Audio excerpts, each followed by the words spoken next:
serbisyo, negosyo man eh. No, negosyo sa pagdiskutan negosyo, pagbati ang serbisyo pikas, kumpanya tas pikas. Diba na muna ta? Kung may tag nga mupalit ko og kanang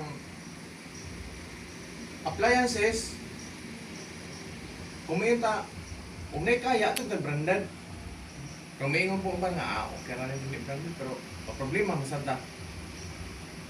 Kung services gani akong hiskutan, ulo siguro pangitaon ang maayo. Huwag yung maingon nga, okay ra ko ani. Di ba?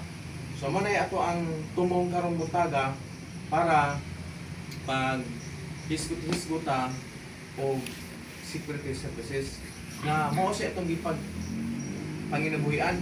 Karon mangitag panginabuhi, naamang ta kalinya sa security industry, nag-provide man tag protection, nag-provide man ta og kanang security services nga total security services ato ihatag tanan kung kutob sa pamahimo nga satisfied ang ato ang kliyente o ang agency. Kay ari mo tamutanaw sa security guard, no? Dili man lang agency kay may kang total security service na ana siya kung combination of agency provider ug ang security guard nga mao gyud mismo ni-engage dito sa atong kliyente.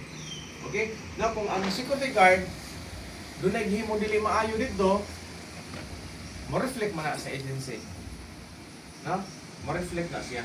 Bot pasabot nga kung naghimo og salaod ang gwardiya dito sa kliyente, ari pud manawag sa agency. Si agency mo ay mo troubleshoot positor. Kung naghimog po og maayong serbisyo ang guard sa kliyente, ang makabenepisyo both parties, ang guard mismo ug ang agency. So nakuha ninyo. So karon naata para ato nang katunon para may mahatag nga to sa ato ang kliyente. Okay? Sugod ta aning security service orientation.